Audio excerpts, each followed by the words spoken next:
자, 오늘은 무너진 것을 다시 세우는 자가 되라. 무너진 것을 다시 세우는 자가 되라. 제목으로 함께 말씀 나누겠습니다. 우린 그 지난주에 그 지옥의 광경을 보았습니다. 너무 처참하고 너무 참혹한 그런 모습을 실시간으로 보았죠. 2023년 2월 6일 그 새벽 1시 17분에 그 드류케 남동부에 모멘트그모 7.8의 이제 강진이 있었고, 이후에 한 120여 차례 여진이 있었고, 또 그날 오전에는 규모 7.5의 또 두 번째 강진이 있었습니다.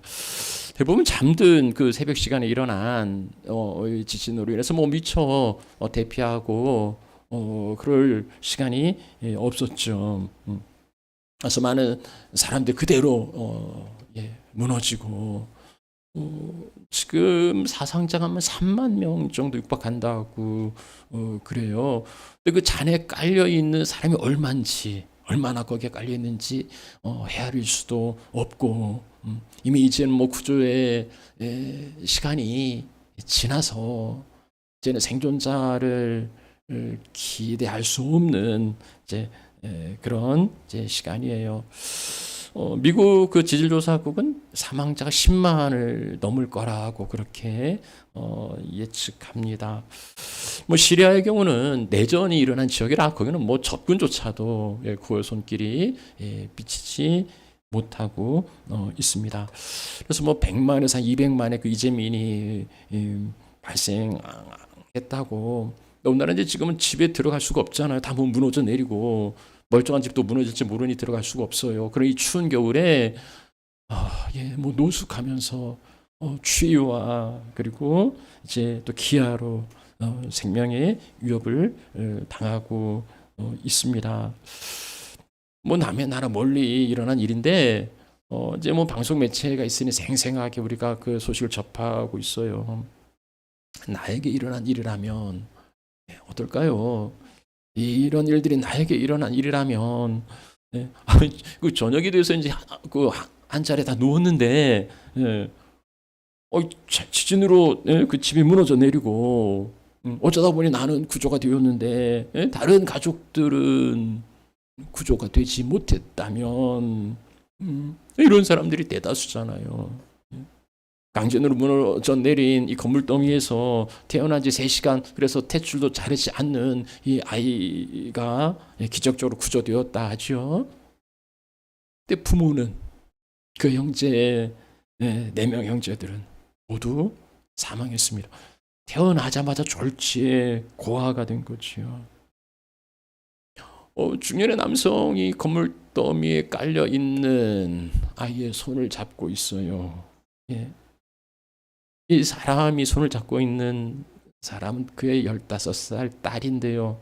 건물 더미에 밀려 그대로 사망하였습니다. 죽은 가족을 안고 통곡한 사람 그나마 나아요. 건물 더미에 자기의 가족이 깔려 있는데 생사를 확인할 수 없어요. 근데 아무런 할 수 있는 게 없어서 손으로 그걸 파헤치고 있어요. 죽은 사람들이 질비한데요. 시신 확인이 안 돼요. 그대로 방치할 수 없으니까 정부는 그 시신을 그냥 임의로 처리를 해요. 누가 죽었는지, 누가 살았는지, 누가 실종이 됐는지 아무런 확인할 수가 없어요. 이게 하룻밤새 일어난 일이지요. 하룻밤새 지옥으로 전락한 그들의 삶을 어떻게 우리가 이해할 수 있겠어요? 미래가 삶의 터전에 다 무너져 내려서 잿더미가 되었는데 이제 어떻게 살아가야 할지 너무 막막한 그 사람들을 우리가 어떻게 헤아릴 수 있겠습니까? 조금이라도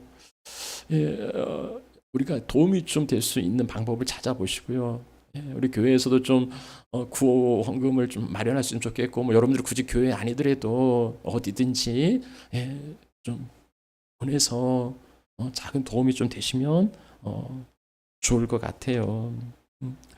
하루아침에 지옥으로 변한 삶, 무너졌으니까요. 모든 게 무너졌으니까요.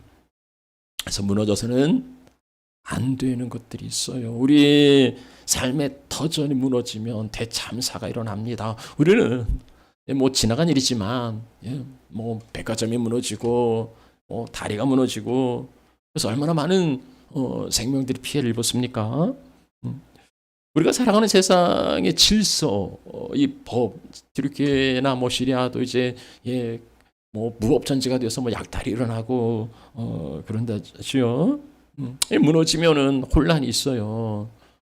더욱이 무너져서는 안 되는 건 우리 내면 세계 그리고 우리의 믿음이지요.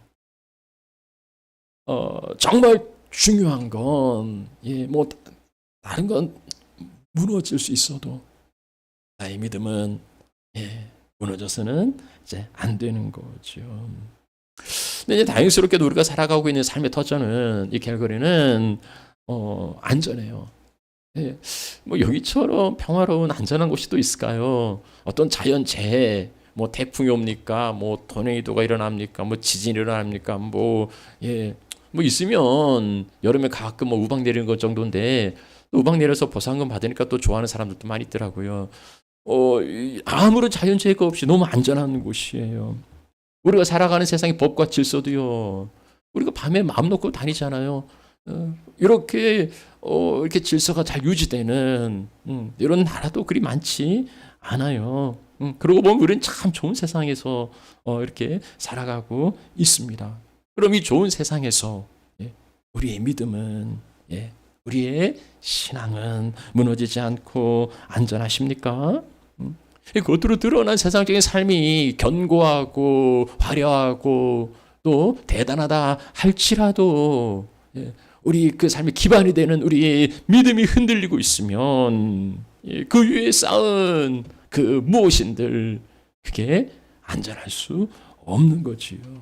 그래서 우리 믿음은 어떠한지 안전한지 믿음이 파산한 사람들도 있는데 흔들리고 방황하는 사람도 있는데 저 멀리 일어난 그 지진으로 무너진 그 잠상을 보면서 그 잠상이 우리의 내면에 일어나서는 안 되는 거지요. 왜 무너질까요? 그 뭐 무너진 원인들을 몇 가지 찾아보면은요, 이제 튀르키예는 이제 그 세계 그 대륙판의 그 경계 지역이 있어서 지진 활동이 왕성한 곳이라고 그러네요. 1999년에 그 규모 7.6의 그 대지진으로 일어나서 뭐 한 2만여 명의 사상자가 있었다고 그래요. 그 이후로 튀르키예는 이제 지진을 대비하기 위해서 20년간 지진세를 6조나 거둬들였답니다. 근데 그 돈이 어디 갔는지를 모른다는 거예요. 물론 뭐 거기 썼겠죠. 그런데 지진을 대비한 어떤 그 투자나 이런 게 거기에 지금 많은 건물이 무너졌던 것도 지진을 견디는 그 내진 설계를 반영하지 않았다는 거예요. 그런 뭐 기준이 있어도 그냥 유야무야 했던 거죠. 이건 목숨을 건 도박이에요. 이거 지진 때 위에서 건축하는데 그걸 무시하면 이건 뭐 당장 무슨 이익이 있을지 모르지만은 이 모든 것들 한꺼번에 잃어버릴 수 있는 그건 도박과 마찬가지예요. 우리는 우리의 믿음을 그렇게 도박에 걸고 있지는 않습니까? 마태복음 7장에 보면은요, 이제 반석 위에 지은 집과 이제 모래 위에 지은 집이 있습니다. 뭐 홍수가 나기 전에는 지진이 나기 전에는 똑같아요. 어쩌면 크기나 아니면 외형이나 아니면 뭐 아름다움이나 뭐 이런 걸로 이제 판단할 겁니다.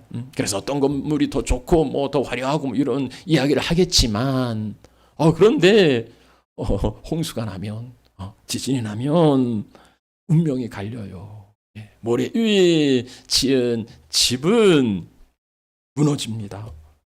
지진이 나면 모래 위에 있는 집은 심하게 무너지지요. 그래서 든든한 반석 위에, 믿음의 반석 위에 우리 인생의 집을 지어야 하는 겁니다. 근데 튀르키예는 그걸 무시한 거지요. 마찬가지지요. 우리도 그 믿음의 반석 위에 우리 인생의 집을 짓지 않으면 지진과 홍수의 때에 무너지고 말 겁니다. 그래서 우리가 어디에 기초하고 있는지 다시 한번 살펴봐야 하겠습니다. 자, 또 하나의 원인은요, 그냥 세월 가면 무너져요. 모든 건 세월 지나면 무너지게 되어 있습니다. 그래서 이제 유지 보수가 필요한 거지요. 게으른 자의 밭과 지엄새 포도원을 지나가 보았는데 잡초가 무성하고 그리고 돌담이 무너져 있더라. 예. 이게 게으름은 특별한 거 아니에요. 게으름은 그냥 아무것도 하지 않고 세월에 맡기는 거. 그게 게으름이죠. 그러니까 뭐 내가 게을러야 되겠다. 내가 뭘 특별히 작심하고 게으르고 그러지 않으셔도요. 그냥 아무것도 하지 않으면 그게 게으름이에요. 그럼 아무것도 하지 않으면 어떻게 되느냐? 그냥 무너져요. 세월의 흐름이 그렇게 만들어 가는 거죠. 그래서 우리가 그것을 거스려서 부단하게 영적으로 싸우지 않으면 그러지 않으면 우리는 무너지게 되어 있어요. 그래서 그 무너지지 않으려면 늘 살피고 부지런히 관리를 해야 합니다. 또 하나 무너지는 것은 하나님 심판이에요. 성경에 보면 이제 니느웨도 무너질 거라 선포하고 또 이제 요한계시록에 보면 세상의 모든 제국들 그러니까 그 다니엘이 본 그 신상의 여러 열국들 있지 않습니까? 그게 이제 돌이 와서 쳐서 다 무너뜨리는 세상 나라가 무너지는 거예요. 그래서 무너졌도다, 무너졌다 큰 성 바벨론이요 하면서 모든 세상의 나라들이 이제 무너질 것을 말씀하시는데요. 결국은 하나님의 심판, 인류가 쌓아 올린 금자탑은 결국은 하나님 심판에 의해서 무너질 거라, 무너질 거라 하는 겁니다. 그렇다고 해서 지금 일어난 그 지진이 하나님의 심판이냐 또 이렇게 적용하시면 조금 곤란하고요. 이제 실로암 망대가 무너져 내린 게 그들이 더 죄가 있어서 그런 줄 아느냐? 그런 거 아니라고 예수님 말씀하세요. 그러니까 그 지역이 우상 숭배가 있고 그래서 하나님 심판하셨다 이렇게 보는 건 너무 단편적이고 아주 지엽적인 그런 거죠. 어쨌든 하나님을 대적하는 그 하나님을 막아서는 이런 것들은 하나님이 무너뜨리신다는 거예요. 자, 근데 그 중에 이스라엘이 있다는 거, 하나님이 그 무너뜨리시는 그 중에 이스라엘이 있다는 거 참 당황스러운 거예요. 그 얘기는 뭡니까? 하나님이 우리의 삶도 우리도 그렇게 무너뜨릴 수 있다는 거 아니겠어요? 아니 어떻게 자기의 집을 허물어뜨리는 그런 어리석은 사람이 어디 있습니까? 이게 하나님의 성인데, 그 하나님의 집 성전이 있고 하나님의 도성인데 하나님이 당신의 손으로 당신의 집을 허물어뜨릴 리가 없다는 거지요. 이게 이제 유대인들의 이스라엘의 아니란 생각이었습니다. 하나님 그러실 리 없어. 자기 집을 무너뜨리겠어. 근데 보세요, 하나님께서 그 예레미야 선지자를 통하여 하시는 말씀이 있는데요. 너는 이것이 여호와의 성전이라. 여호와의 성전이라. 여호와의 성전 하는 거짓말을 믿지 말라는 거예요. 성전, 무슨 성전? 그게 무익한 거짓말이라고 이야기합니다. 오늘날로 말하면 여기 여호와의 우리 교회가 여호와의 전입니다, 성전입니다. 하면 무슨 성전 그 거짓말하고 있네. 이런 이야기 되겠죠. 그거 믿지 말라는 거예요. 왜 그렇습니까? 이게 건물은 성전이라고 명칭은 성전인데 그 안에서 벌어지는 일들이 온갖 그 추접하고 더러운 죄악들이 넘쳐나고 있더라는 거지요. 거기에서 온갖 우상 숭배가 자행되고 있는 거예요. 그건 겉은 성전인데 그건 도둑의 소굴이라고 그렇게 말씀하고 있어요. 겉으로는 거룩한 척 하는데, 예, 뭐 성전이니 당연히 뭐 제사도 끊이지 않았고, 하나님 앞에 드려지는 것들이 끊이지 않았지만, 하나님은 그게 문제가 아니죠. 그걸 문제 삼는 게 아니잖아요. 에스겔을 통하여 보여주는 결국은요, 하나님의 영광이 이 성전에서 떠나갑니다. 이가 하나님의 영광이 떠난 성전을 할 수 있겠습니까? 하나님께서 이게 뭔 성전이냐고 거짓말이라고 말씀하시는데 그 성전을 하나님이 가만 보시겠어요? 이스라엘의 그 가증한 그 위선과 그 외식, 겉으로는 그러지만 속마음이 아닌 이런 위선과 외식은 오늘 우리가 본 이사야 58장에서 또 찾아볼 수 있어요. 자, 이사야 58장 2절 말씀 보시면은요, 이들이 얼마나 참 신앙생활 잘하는지, 날마다 나를 찾아 나의 길 알기를 즐거워하고 규례를 저버리지 아니하고 하나님 가까이 하기를 즐거워하고, 예. 이렇게 뭐 믿음이 좋은 사람들 또 어디 있겠습니까? 도대체 뭐가 문제예요? 이 사람들은요 금식도 해요. 예. 금식이 성경의 의무로 정해진 건 아니에요. 이제 속죄일에 이제 금식하라고 하신 것뿐이고 뭐 굳이 그 금식하라고 말씀하신 건 없는데 이들은요 자발적으로 금식을 합니다. 금식은 죽고 살기로 믿겠다는 거잖아요. 내 목숨 내놓고 믿겠다는 거잖아요. 예. 그러니 이 사람들이 금식까지도 해요. 그런데 하나님이 돌아보지 않아요. 어찌하여 주께서 알아주지 아니하시나이까. 주님께서는 그렇게 하나님께 뭐 가까이를 즐거워하고 막 금식도 하고 하는데 알아주지를 않으세요. 어찌된 일입니까? 하고 물으니 이제 하나님께서 대답해 주세요. 하나님 말씀해 주세요. 왜 그러십니까? 하니까 하나님 말씀하시는데 그게 뭐예요? 보라, 너희가 금식하는 날에 오락을 구하고 온갖 일을 시키는구나. 금식하고 오락은 어울리지 않아요. 어떻게 뭐 금식하는, 앞에서는 금식하고 뒤에서는 뭐 잔치합니까? 어울리지 않아요. 그런데 그 어울리지 않는 행동을 지금 이스라엘은 자행하고 있는 거예요. 어떻게 이해할 수 있습니까? 금식은 하나님께 드리는 거고, 그 다음에 오락은 나를 위하여서 하는 거고, 예. 그런 생각인 거죠. 그러니까 이게 분리된 거예요. 믿음과 내 삶이 분리된 거죠. 그래서 하나님 앞에 나가서는 내가 하나님을 사랑합니다. 하나님 뜻 뭐 즐거워합니다. 뭐 이런 우리가 예배당에 와서는 뭐 하나님을 뭐 사랑하고 뭐 온갖 뭐 아양을 다 떠는데 삶으로 돌아가서는 이제는 끝. 하나님은 성전에 계시고 내 삶 내가 주인이고 거기서는 잔치하고 지 멋대로 살아요. 이중적인 삶. 하나님이 주인이라고 이야기하면서도 정작 우리 일상에서는 나의 유익과 나의 기쁨을 계산하는 우리의 모습과 크게 다르지 않는 것 같아요. 왠지 외식이라 하지요. 자기가 금식하니까 난 힘이 없어, 난 일 못해 하고서는 자기가 할 일을 하인들에게, 종들에게, 다른 사람들에게 더 시키는 거예요. 온갖 일을 시키는도다. 다른 사람들을 더 혹사시키고 더 학대해요. 아니 자기 신앙 하겠다고 남들을 괴롭히는 뭐지 이런 게 오늘날도 뭐 찾아볼 수 있지만 이 모습이에요. 그것뿐 아닙니다. 이들이 금식하면서 하는 짓들이 뭐냐면은요, 너희가 금식하면서 논쟁하고 다투고 악한 주먹으로 치는도다.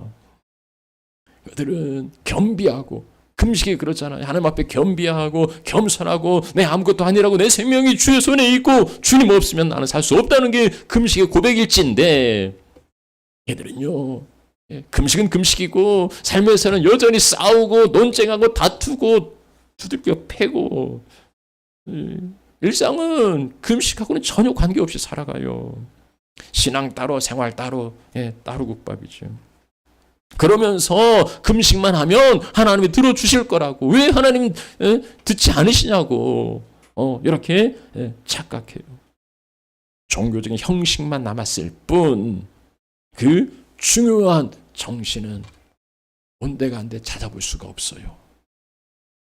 오늘날 혹시 우리의 모습이 그게 아닙니까? 많은 사람들이 교회를, 기독교를 등지는 까닭, 그들이 영적이지 않아서입니까? 아니요, 그들은 여전히 영적이라고 그래요. 다만 종교적인 걸 싫어할 뿐이라고. 제도화되고 화석화되고 굳어진 그 종교적인 거기에 신물이 난다고 외면하는 것 뿐이라 합니다.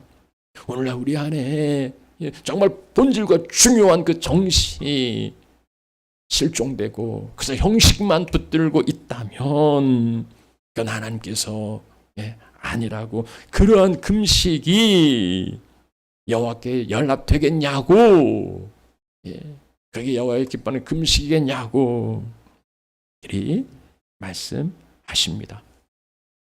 그러면서 이제 바른 금식, 바른 믿음이 뭔가를 말씀하시는데요. 그 하나님께서 그 바른 길을 보여주시는 건 좀 뜻밖일 수 있어요. 우리 생각 밖일 수 있어요. 6절에 그렇게 말씀하지요. 내가 기뻐하는 금식은 하고 이제 말씀합니다.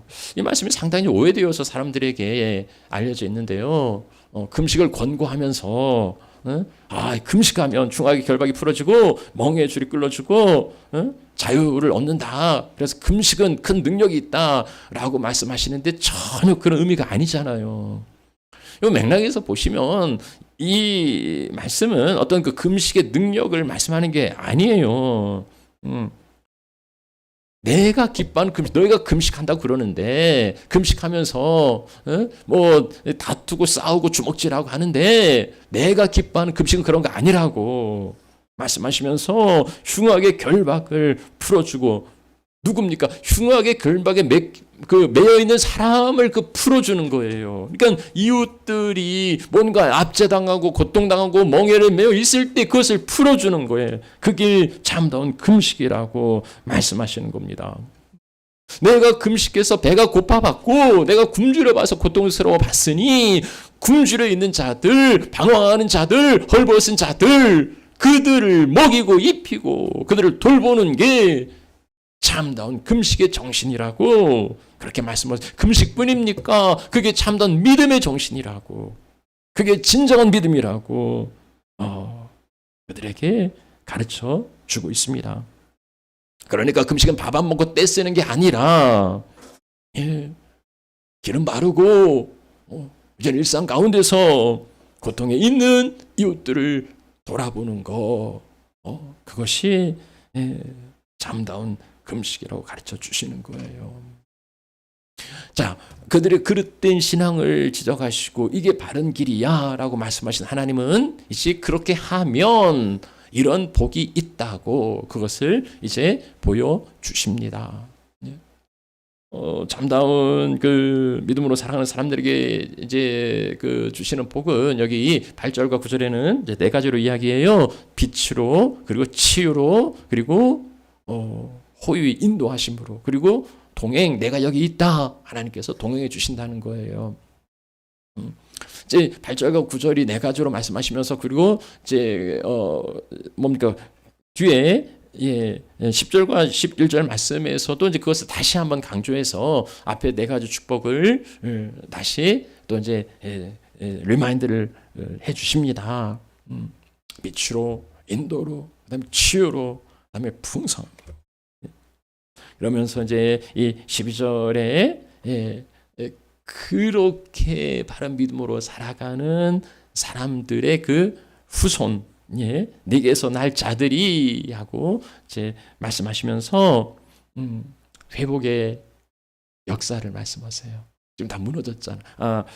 요게 이제 그 오래 황폐된 곳과 역대 파괴된 기초를 쌓겠다는 말씀이 있는데, 이게 이제 이 당시 사람들은 잘 이해를 못했을 수도 있어요. 왜냐하면 지금 이사야가 활동하던 시기는 그 우시야가 죽던 해로부터 그 다음에 히스기야까지예요. 그러니까 주전 740년에서 한 680년 정도까지입니다.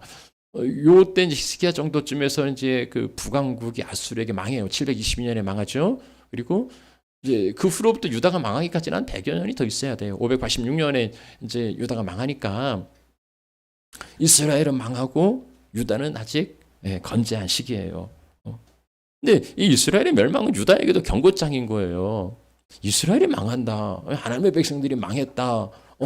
이러한 사실은 너희들도 마찬가지라는 거죠. 너희들도 돌이키지 않으면 망한다는 거예요. 근데 뭐 유다가 돌이킬 생각을 안 하죠. 요 이제 동시대 살았던 그 선지자들이 미가 선지자나 이제 호세아 선지자들이 있는데 그들의 그 미가서나 이런 걸 보면은요. 정말 얼마나 그 타락하고 죄악된 세상이었는지를 알 수 있어요. 한결같이 우상 숭배에 빠져 있고 그리고 권력자들은 가난한 자들을 억압하고 착취했습니다. 이제 결국은 돌이키지 않으니까 하나님은 지금 이제 히스기야니까 앞으로 뭐 100여 년도 더 이제 남았는데 이때부터 하나님은 이제 유다도 망할 거라고 그 메대 사람, 그러니까 바벨론 사람들이에요. 그 바벨론에 의해서 이제 망할 거라고 그렇게 미리 말씀하세요. 이건 이제 되어진 건 아니고 앞으로 그렇게 되어질 거라고 예언하는 거죠. 근데 하나님이 그 바벨론의 손에 붙이는 까닭은 당신의 백성들을 아예 그냥 없애려고 하시는 건 아니에요. 그래서 이제 이사야서가 39장까지 그 다음에 40장에서 66장까지 앞에는 징계와 심판, 뒤에는 회복 이렇게 보통 이해를 하시는데요. 하나님께서는 그 망할, 그러니까 아직 앞으로 망할 거죠. 망할 이스라엘에 대하여서 회복을 예언해 주십니다. 그러니까 바벨론의 그 포로로 끝나는 거 아니라고, 다시 돌아올 거라고, 다시 회복될 거라고. 그래서 예루살렘도 다시 중건되고 성전도 다시 건축될 거라고. 너희가 바벨론에서 나와서 다시 고향으로 이제 돌아갈 거라고. 그런 회복을 약속해 주세요. 이게 이제 그냥 시간 지나면 저절로 되는 건 아니고 잘못된 믿음을 고칠 때에 회개하고 돌이킬 때 하나님께서 주시는 은혜죠. 그러니까 아까 58장에서도 너희들이 이러한 죄를, 이러한 잘못을 저질렀다고, 우리가 잘하고 있지 않습니까? 라고 하는 그들에게 아니라고, 너희들은 외식하는 자들이라고, 그러면서 너희의 잘못된 건 이런 거고, 그 다음에 너희가 돌이키면 이런 회복이 있다 하고 이제 네 가지로 말씀해 주시는데, 그렇게 돌이킬 때에 12절에서는 역대의 기초를 쌓고, 파괴된 역대 기초를 쌓고 황폐된 것들을 다시 세울 거라. 포로로 끌려간 게 70년이에요. 땅이 이제 70년간 황폐하게 된 거죠. 경작하지 않으니까, 사람 살지 않으니까 땅이 황폐하게 되고, 그래서 모든 기초들이 다 파괴되어 있는 그것을 철저하게 무너지고 황폐화된 그 예루살렘을 다시 일으켜 세울 거라고 말씀하시는 겁니다. 자, 여기 오래 그 황폐한 오래 황폐한 땅이라고 하는데요. 영원한 끝없는 그런 세월을 이제 가리키는 이제 단어입니다. 그러니까 하나님의 그 돌보심이 없으면 회복될 수 없는 거예요. 영원히 아무런 대책도 없이 그렇게 무너져 있는 그 땅을 하나님께서는 세우시고요. 파괴된 기초, 무너졌어요. 어긋나고 깨어진 하나님과의 그 기본적인 관계를 말하는 것이요. 그 관계가 깨어져 있을 때에 그것을 다시 회복시키는 거죠. 파괴된 기초를 다시 세우리라. 원인도 여러 군데 있고 전문가들이 자꾸 하겠죠. 근데 근본적으로 내 삶에 일어나는 모든 고통과 문제의 가장 그 베이직에 있는 원인은 뭐냐? 결국 하나님과의 관계가 어긋나 있다는 거죠. 하나님을 등지고 있다는 거죠. 그래서 하나님과 화목하면 평안이 온다. 그리고 복이 임한다는 거죠. 결국 그거예요. 우리가 하나님과 늘 바른 관계에 있는 거. 그럼 하나님은 반드시 우리에게 아까 이제 4가지 약속을 하셨는데 그러한 복을 베풀어 주십니다. 자, 하나님이 이제 그런 사람을 누구라고 부르는가 하고 하는데요. 그는 그 무너진 데를 보수하는 자라. 무너진 데를 이제 보수하는 자. 터진 데를 막는 거. 균열된 성벽을 막아서 무너지지 않도록 지켜내는 사람. 댐이나 성이 무너지는 건 그냥 물론 여리고는 한 번에 팍 무너졌지만 그 하나님의 특별한 역사고, 보통은 그러지 않아요. 처음에 이제 작은 균열이 있어요. 그리고 이 작은 균열이 점점점 커지고 그래서 이제 무너지는 거죠. 1865년에 그 미국의 동화 작가 그 메리 메이플 스타치가 한스 브링커라는 그 동화를 시리즈로 이렇게 연재하는데, 이제 그 내용 가운데 하나가 어떤 소년이 이제 우연히 그 마을 그 뚝방을 지나가는데 작은 구멍에서 물이 새더라는 거예요. 그래서 이거 저게 방치하면 점점 더 구멍이 커지고 마침내 뚝방이 무너지겠구나, 이런 생각을 한 이 아이가 이제 자기의 손으로 그 구멍난 지방의 물을 이제 막았다는 거죠. 근데 이 손을 빼면은 이제 터지니까 할 수가 없잖아요. 그래서 이걸 막고 있다가 이제 결국은 추위로 이제 그렇게 희생이 됐다. 근데 이 아이가 이 마을을 구했다. 이런 동화인데, 이제 이게 이제 그 네덜란드로 건너가면서 야, 이게 우리하고 비슷한 상황이네 하면서 이제 이 사람들이 옛날에 말이지, 한스 블링크라는 애가 있었어 하면서 이걸 이제 실제 이야기로 만들어내는 거예요. 그리고서는 이제 그럴싸한 동상까지 세워서 이런 아이가 있었다고 그걸 동화를 역사로 이제 둔갑을 시켜놨는데, 아무튼 그게 중요한 거겠습니까? 오늘날도 약한 곳으로 인해서 물이 새고 그걸로 인해서 균열이 가고 그걸로 인해서 무너지는데, 그 약한 곳을 온몸으로 막아서 무너지지 않게 지켜내는 그 한 사람, 그 사람이 오늘 우리 사회에도 우리 교회에도 필요한 거지요. 거기는 내 할 바 아니라고, 나는 내 영역만 지키면 된다고 생각하지만, 지켜집니까? 거기 무너지면 나도 무너져요. 그게 이제 공동체지요.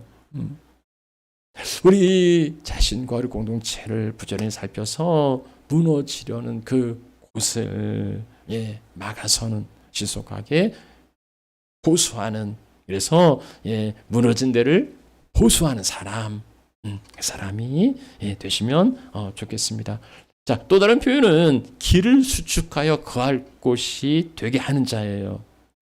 길을 만드는 사람. 사람들은 양탄자 이렇게 깔려있는 양탄자 레드카펫을 걷기를 좋아하죠. 준비되고 그리고 편하고 안정된 넓은 길을 가려 합니다. 그건 이제 그 길을 가려고 공부도 하고 실력도 쌓는 거 아니겠습니까? 그 길을 걸어갈 수도 있겠지만, 또 다른 사람, 길을 수축하는 사람, 길을 만드는 사람이 있어요. 길이 없어서 사람들은 찾아 헤맵니다. 어디로 가야 하는지. 그래서 다른 사람 다 밀쳐내고 만들어진 그 좋은 길을 내가 가겠다는 그런 사람이 아니라, 그 사람들 위하여서 내가 길을 만들어내는 사람이지요. 그런 길을 만드는 건 험하고 고달픈 일이 될 수 있습니다. 그러나 길을 찾는 사람에게 정말 바른 길을 보여주고 안내하는 것이야말로 그 가치 있는 인생이 아니겠습니까? 그 인도의 그 만지라는 그 사람이 1959년에 이제 자기 아내가 낭떠러리에 떨어졌는데 큰 부상을 입었어요. 그래도 이제 병원에 가면 살 수 있는데, 인근 마을에 병원에 있는데 거기로 가려면 한 80km를 이렇게 삥 돌아서, 산이 있으니까 80km를 삥 돌아가야 되는 거예요. 결국 그렇게 병원에 갔지만 이제 아내가 사망하고 말지요. 그렇게 아내를 잃어버린 이 만지라는 사람이요. 저 산만 없으면 살 수 있었는데 생각하고 그 산에 이제 길을 내겠다는 거예요. 저 산에 길을 내면 아이들이 학교도 다닐 수 있고 병원 치료도 받을 수 있고 얼마든지 유익하게 할 수 있으니 다시는 나와 같이 이런 일로 아내를 잃어버린 일이 있어서는 안 된다 하고서는요 길을 내는데 이 사람이 사용한 건 무슨 뭐 중장비를 다이나마이트를 한 게 아니고 그냥 망치하고 끌이에요. 그 무슨 망치하고 끌로 그 돌산을 깎아냅니까? 그 말도 안 되는 이야기죠. 근데 이 사람은요, 우리 22년을 망치와 끌을 가지고서 90m 산을 깎아서 드디어 길이 그 110m, 폭의 9m의 그 도로를 만들어냅니다. 길을 만들어요. 그래서 그 이야기가 이제 만치라는 그 마운틴맨이라는 이제 영화로도 개봉되기도 했는데요. 누군가가 길을 만들어내니까 그 혜택을 모든 사람들이 입어요. 우리 그리스도인들이 정말 길을 만드는 사람, 누구나 다 되어 있는 편한 길을 걸어가는 사람들이 아니라 길이 없는 곳에 길을 내는, 그렇죠. 오늘 우리가 살아가는 세상이 얼마나 척박하고 고달픕니까? 그 가는 인생 길을 좀 수축하고 그래서 살만한 세상 만드는 거, 그게 이제 그리스도인입니다. 세례 요한은 주의 오실 길을 예비하는 자라 하였습니다. 우리도 주님의 다시 오심을 예비하는 자들이 되시면 좋겠고요. 길을 잃은 현대인들에게 그 주님께로 오는, 또 가까이 교회로 오는 그 길을 만들고 또 그들에게 평안을 줄 수 있는 그런 안내자가 되시면 좋겠습니다. 그리 되기를 축복해요. 자, 말씀 마무리하죠. 무너져서는 안 되는 삶의 터전이 무너지고 그래서 지옥으로 변해버린 삶의 현장 우리는 목도하였습니다. 당연히 그들에게 어떤 도움의 손길을 베풀어야지요. 그러면서 그렇게 무너지면 얼마나 처참한지를 우리가 보았습니다. 그러면 무너져서는 안 되는 거지요.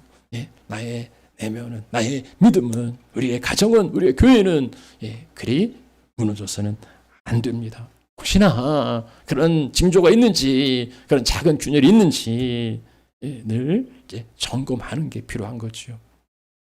근데 이제 착각이 있어요. 이스라엘은 하나님의 성을, 예루살렘을 그렇게 무너뜨리실 리 없다고 장담했지요.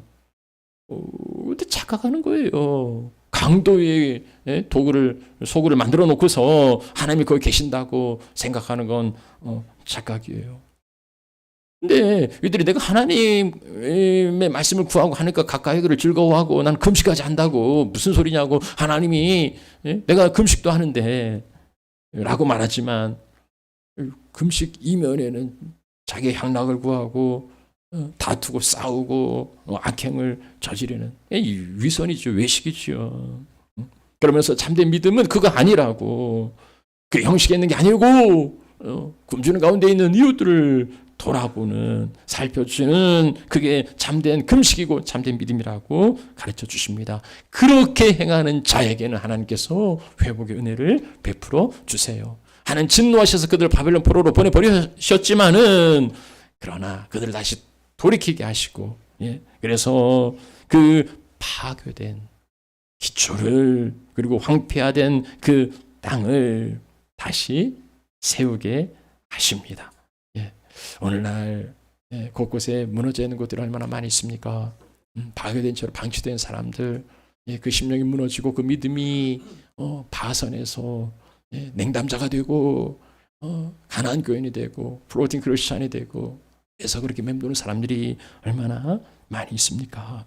우리 사랑하는 하나가족 식구들이 그 파괴된 기초를 다시 쌓고요, 그 황폐된 곳을 다시 세우고요, 무너진 데가 있으면은 보수하고 길을 만들어서 살만한 곳이 되게 하는 그런 복의 사람들이 되시기를 축복합니다. 우리 함께 찬양하지요.